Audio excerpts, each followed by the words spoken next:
pemirsa, baik kita akan lanjutkan lagi talk show kita ya di sore hari ini. Masih tema kita yang sama yaitu Sitik berbagi, pakai, dan terintegrasi. SITIK sendiri merupakan akronim dari Sistem Informasi dan Teknologi Informasi Komunikasi. Dan kami juga mengundang partisipasi Anda untuk bersama kami di sini. Silakan Anda ingin menanyakan ya hal-hal terkait dengan topik kita, silakan saja langsung di line telepon yang tertera di layar kaca Anda. Baik, saya akan lanjutkan masih bersama Pak Marwan Nusuf ya, Kadis Komunikasi Informatika dan Persandian Aceh. Nah, tadi sempat terputus terkait dengan adanya keterbukaan informasi juga bagi masyarakat kita. Artinya masyarakat kita juga harus wajib tahu apa saja yang sudah dilakukan oleh pemerintah Aceh. Ini bagaimana, Pak? Nah, informasi itu terbuka, maksud saya bukan berarti buka-bukaan ya. Terbuka misalnya seorang pejabat publik itu juga dia harus ada yang privasi dia kan harus ada juga. Misalnya kita tanya nomor rekening bank dia kan itu nggak bisa ya. Mungkin kita tanya misalnya ada informasi-informasi yang sifatnya privasi, misalnya nik dia misalnya nomor induk kependudukan itu nggak bisa dipublikasi kalau nik itu kan sifatnya itu private ya.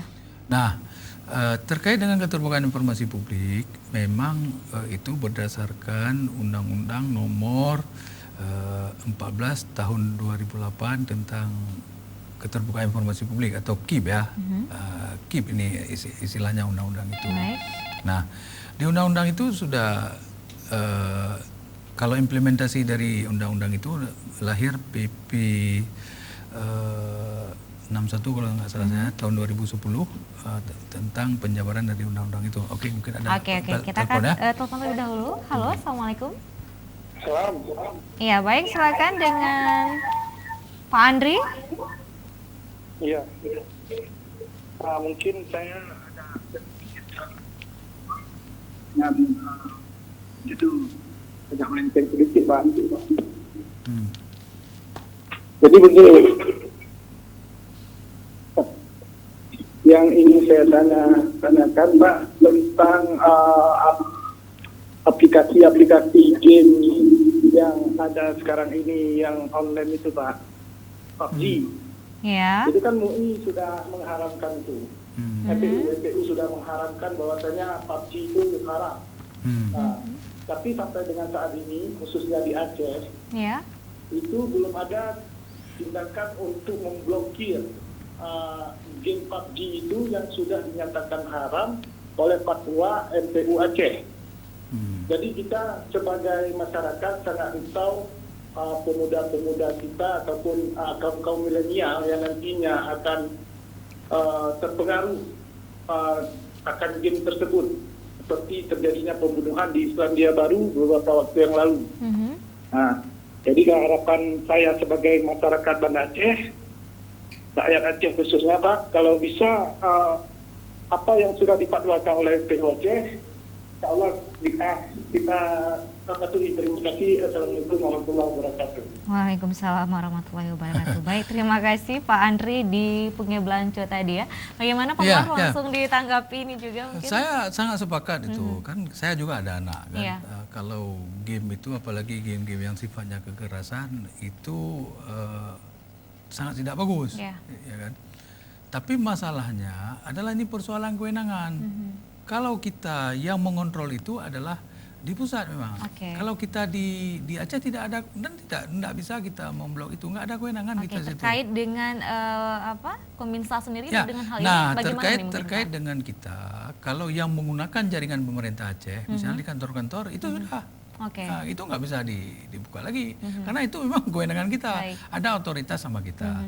Bahkan saya sudah sampaikan hal itu kepada staf ahli menteri Menkominfo, maksudnya gimana caranya Pak, tolong disampaikan karena ini adalah fatwa dari MPU kalau di luar kan MUI kan.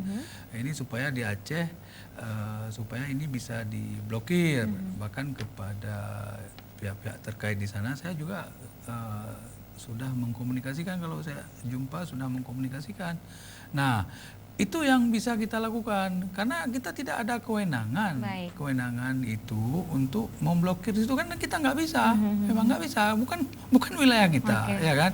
Karena itu wilayah nasional, ya wilayah nasional kita sudah sampaikan ke sana. Jadi saya sangat setuju itu, sangat setuju. Bahkan waktu itu ada juga yang menanyakan kepada saya sangat setuju, bahkan saya langsung menginstruksikan kepada jajaran di kami supaya yang menggunakan jaringan pemerintah Aceh cut yang namanya game PUBG ya, PUBG ya, PUBG ya kalau bahasa Inggrisnya PUBG kan, PUBG ya, PUBG ya, PUBG kalau bahasa kita kan PUBG.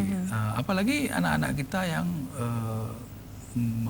memainkan game itu sehingga menimbulkan kesan-kesan seolah-olah kekerasan itu sudah biasa ya.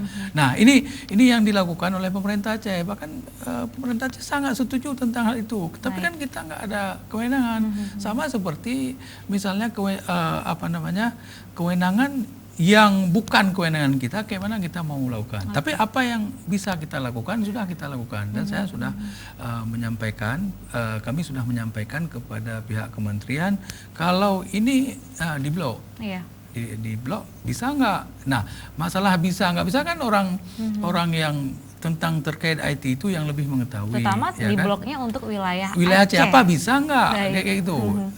Saya sudah menyampaikan. Tapi kan seperti yang kita tahu, apakah bisa atau tidak kan itu bukan wilayah kita, ya kan? Nah, kalau di jaringan pemerintah Aceh yang menggunakan misalnya di kantor-kantor itu kita sudah bahkan sudah lama. Sudah lama di jajaran kami sudah kami bilang yang misalnya mana tahu kan dia mau main game misalnya sambil kan istirahat misalnya, waktu istirahat itu nggak bisa. Nggak bisa. Ini sudah hari itu kami dapat berita, hari itu kami dapat pastikan kejaran kami itu nggak ada. Tapi kalau yang bukan kewenangan kita, kayak mana bukan kewenangan kita? Ya kan? Artinya yang masih digunakan di masyarakat ini ya, masih kan di luar kewenangan dari pusat ini, Pak ya? Bukan kewenangan kita itu, tapi kita sudah menyampaikan ke pusat, sudah menyampaikan ke pusat, bahkan kepada yang berwenang di bidang IT kita sudah sampaikan. Sudah sampaikan ini persoalannya.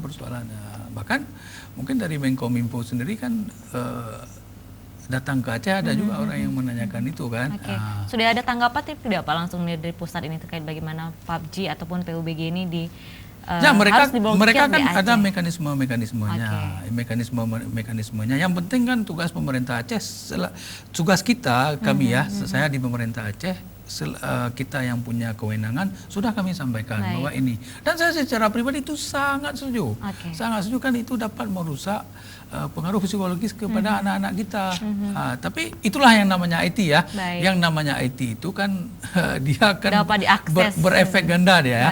Kalau kita gunakan untuk positif ya positif, kalau untuk kita gunakan negatif ya negatif. Tergantung kita mau kita gunakan kemana.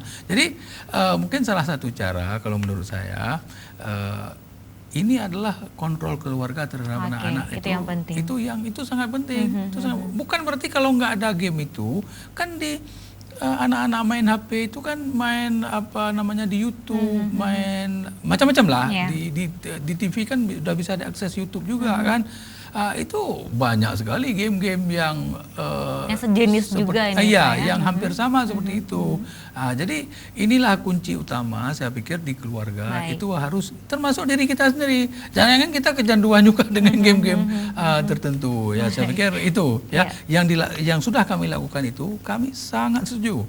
Sangat setuju, apalagi sudah ada fatwa dari MPU kan.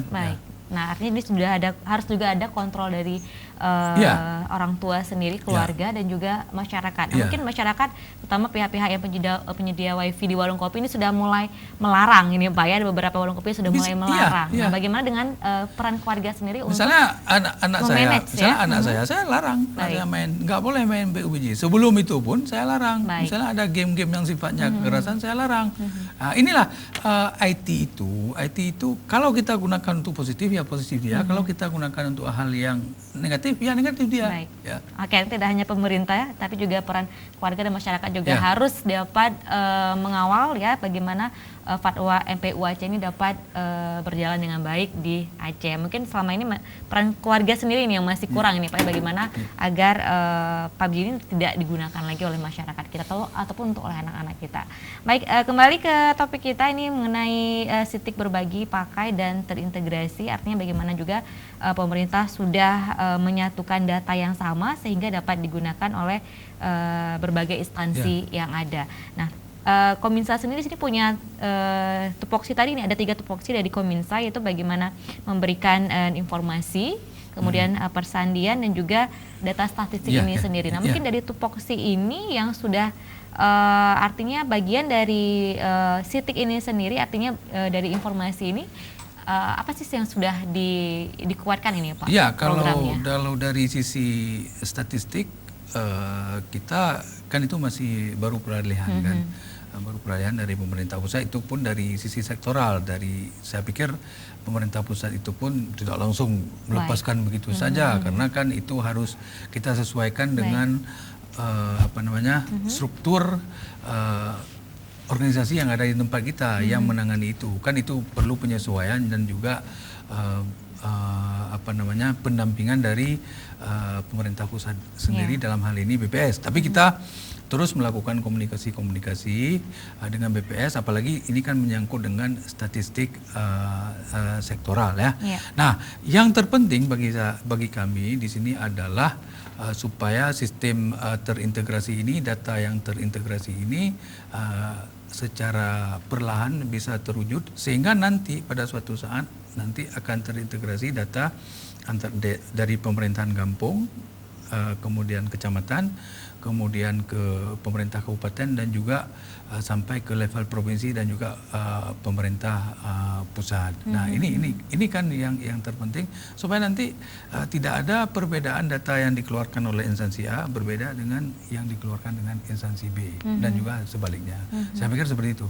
Oke, baik. Nah, tadi bagaimana manfaat dari penggunaan Sitik ini sendiri adalah bagaimana hemat waktu, anggaran dan juga informasi yang cepat diakses ya. Nah, kemudian juga bagaimana pemanfaatan oleh instansi-instansi tertentu, apakah ini sudah maksimal tidak ini Pak? Nah, itu kan keterkaitan dengan keterbukaan informasi publik. Kalau itu kita sudah kita gunakan web ya, dalam web pemerintah Aceh itu ada tertera jenis-jenis informasi yang ada di situ, dan itu banyak diakses. Kita bisa record kok, ya, bisa record. Misalnya ada akses informasi, kita bisa record jenis apa informasi yang diakses. Kemudian ada informasi yang sifatnya nggak bisa diakses, ada yang coba-coba mengakses juga, itu juga terrecord ya. Misalnya informasi yang di jaringan pemerintah Aceh, yang menggunakan jaringan pemerintah Aceh yang terkait dengan pornografi itu nggak bisa diakses. Itu nggak bisa diakses karena tapi kalau yang mencoba membuka mengakses, kita record. Oh, ada yang mencoba membuka gitu. Tahu dan itu kita akan nampak tidak Pak siapa yang mengaksesnya itu? Ya, kalau memang kita lihat dari internet protokolnya, misalnya kalau digunakan di komputer di kantor itu nampak ya kan. Kalau kita cari kan walaupun agak membutuhkan waktu kan, tapi paling tidak terrecord ya. Terrecord misalnya kalau kita cari di ruangan mana, di mana, terus nanti kan dicari jam sekian dari sekian siapa yang duduk di sini kan, perlu proses waktu kan. Itu terrecord. Kemudian kita lihat dari respon ya. Respon misalnya sampai domain ke pemerintah kampung, itu sudah kita sediakan. Ini tergantung dengan kampung-kampung itu sendiri apakah mau membuat website atau tidak. Tapi domainnya sudah kita gunakan, Gampung ID namanya ya. Kira-kira seperti itulah domainnya, alamatnya. Oke, untuk Gampung ID ini sudah semua kampung tidak Pak di Aceh yang menggunakan ini? Nah, yang kita sediakan kan kita kerjasama dengan DPMG ya. Ada yang sudah kita kerjasama dengan Dinas Registrasi Penduduk, Dinas Kesehatan, Rumah Sakit, Sehingga kan orang pergi berobat ke rumah sakit sekarang kan cukup menyerahkan KTP, data terus terintegrasi. Jadi nggak perlu fotokopi ke sana kemari, dalam 5 menit selesai, ya kan? Kalau pergi ke rumah sakit Zainal Abidin misalnya di Banda Aceh, itu ke dalam waktu yang tidak lama, nggak perlu fotokopi ini, fotokopi itu.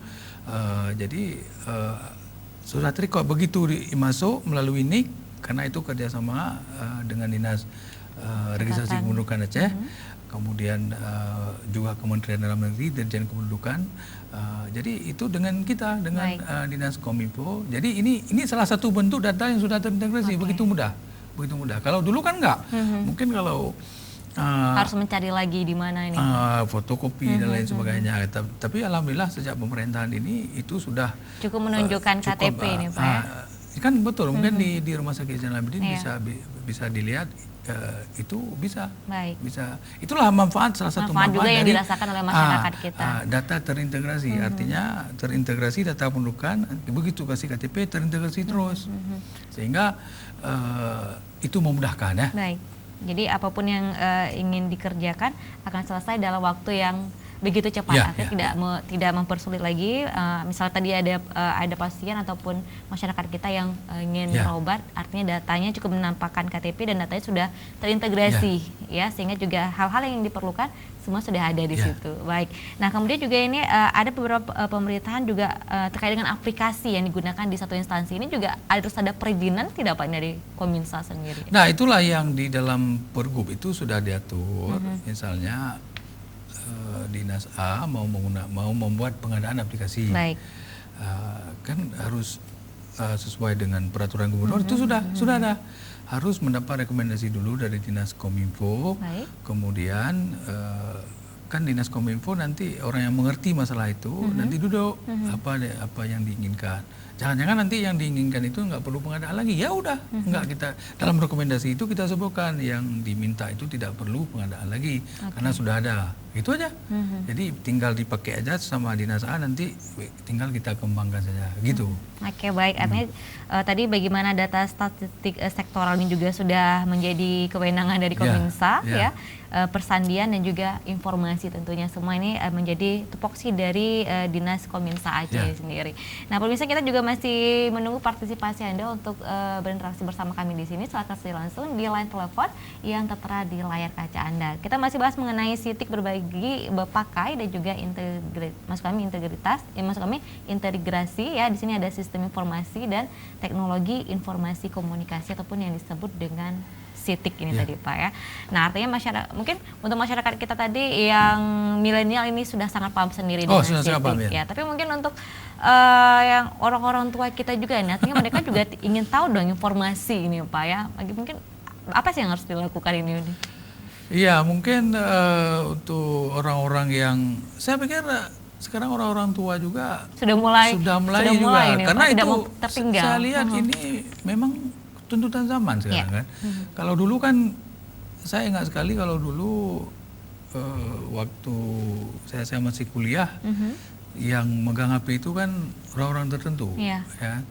Artinya HP itu bisa dikatakan orang yang jarang ya orang pakai HP ya, apalagi jaringannya belum sampai ke kampung ya kan.